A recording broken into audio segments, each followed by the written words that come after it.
Howdy folks, this is Hookwork episode 12. We're continuing the series of Phone a Friend with legendary bassman, Mr. Mark Zona. Z, today's episode is going to be different. Now, I know I've said that 3 weeks in a row, but it's going to be different. This is a hook that every bass angler needs to have in their arsenal. The TK137. Z, I'm just going to say TK137 and go. Well, the thing with the TK137 is basically every single human being throws a wacky worm, okay?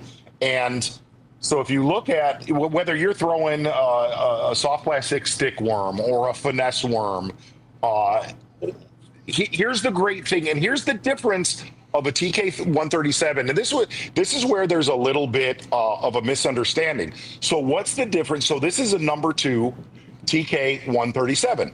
Well, what's the difference between a TK137 number 2 and, let me get that in there right there, that is a 150VP. Here's the difference, is that hook shank, the actual shank of the 137 is longer than the 150VP.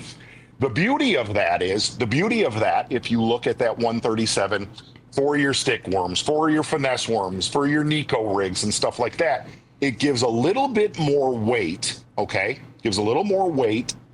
And I actually throw a lot of really big worms. I throw an 8-inch Strike King bull worm a lot. So I'll upgrade to maybe a 137 in a 1/0. That's a big hook. The beauty of that, again, that Pro V bend.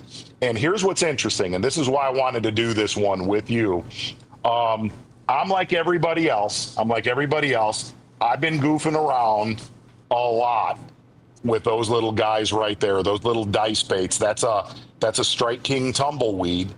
And here's what's interesting about that bait.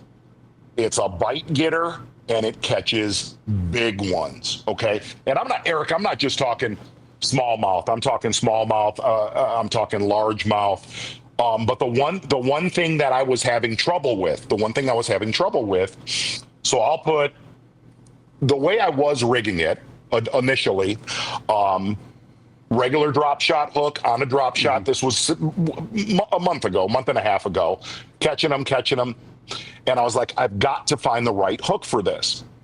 So lo and behold, a lot of fish around my house, pressured fish, started to cruise. They're starting to spawn, stuff like that. The TK137, and here's the beauty of this. The TK137, so I've got, if you can barely see in there, you see that little nail right there, that tungsten nail? That's one of our laser nails. I think that's a 3/32 ounce. What I'll do with this, with that 137, like I said, that's a number 2.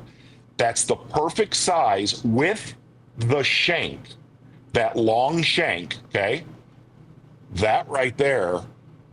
And I went through several different hooks until I found, so what I've done is I've gone, look, these little dudes are not cheap, right? Yeah. So I've gone under the nail to where the nail hangs in that Pro V bend. That nail hangs, and instantly when I hook one, it'll slide up the line, and I won't lose it. So I'm actually using our laser nail as a keeper, sort of a keeper to hold, and the great thing about this, okay?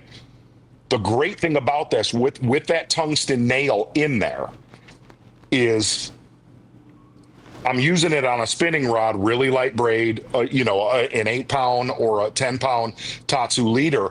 The great thing is, whether I'm skipping it or I'm reaching out and touching somebody, if I don't have that nail in there, I'm going to rip that bait off on the cast like you do a stick worm to where, and the great thing that it does, that laser nail in there adds weight, so I can fish basically 1 foot out to 15 feet of water. So full disclosure, guys, we've done 3 episodes of Hookwork this afternoon. Okay, you're going to notice we're wearing the same stuff this week, next week, all that. each and every episode, Z, just dropping juice, just stuff that, like, honestly, that this is the first time you're going to hear a lot of this stuff, and that's exactly. I'm not going to say that's exactly what we wanted. I almost fed a line there. It's more than we expected, and we really hope that you guys get a lot out of this. Because in my head, I'm trying not to look just like a bobblehead like I do every time you're talking, but it's like mind blown, because once you laid it out like that, it makes perfect sense. You know what I mean? But to this point, all the dice baits that I've fished them on a drop shot. You know what I mean? I've run into the issues that you talk about on that. So basically, it's like an adapted Neko rig, but the nail weight acts as a keeper, so you get more fish per bait.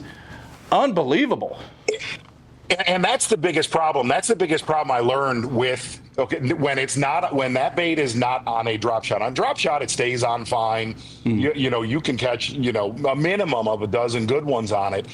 But what I wanted more than anything, especially, and Eric, you know this, I was out this morning and I was fishing my tail off, and a lot of our fish right now are on fry, but they're very, very jacked up. You got to stay way off of them and stuff like that. Well, if I go to launch that thing, I'm going to go through 50 of those in one day. That is the exact one I started with this morning, and I ended with this afternoon. And here's the best thing about this. The best thing about this. The TK137 over the 150 VP. The 150 VP in the same size hook. Shorter shank was made for smaller baits. Yeah. The great thing about this, the longer shank, and it actually has a bigger bite, and that little dice bait has bulk to it. Yeah. You're going to put a barb in them every time you hit them. So give that a try this year. And the nice thing is it won't break the bank. But the biggest thing that I learned, you always ask me what I need. That 3/32 nail is perfect. That tungsten nail. I'll kind of show the backs. Actually, I'll take the nail out right now since we're not fishing. That nail right there is absolutely perfect for any style dice bait. It'll stay in there perfect, and you don't even need to glue it. So good to go. I'm going to be honest. I'm a little dumbfounded because when we get ready to shoot these, I think, I generally think I have an idea of what's about to happen, and I had no idea that was going to take place. So highly pressured fish, any phase of the spawn, especially right now. How long of a cast can you make with that setup with the right line? Obviously, I can reach out if I use a PEX8 cigar in 18 or 21 pound. I can get that bait out 50 feet. The reason why I say that is I wanted to see with that weight, because we're going to be getting in a boat dock skipping season. Yeah. Dude, if a bass sees that fall underneath a pontoon boat, that's going to die. That is going to get eaten right there. And my biggest thing that I've been jacking with, the two things that I messed with that tumbleweed was my line size to where I could really, really launch it. And the other thing that I worked with the most was the correct hook. The correct hook for a tumbleweed. Now, I know there's different size. There's a lot of different size dice baits out there. For a tumbleweed, a TK137 number 2, go to work. And again, that 3/32, like I skipped a lot. There was a lot of fry around docks. There was a lot of fry around pontoon boats.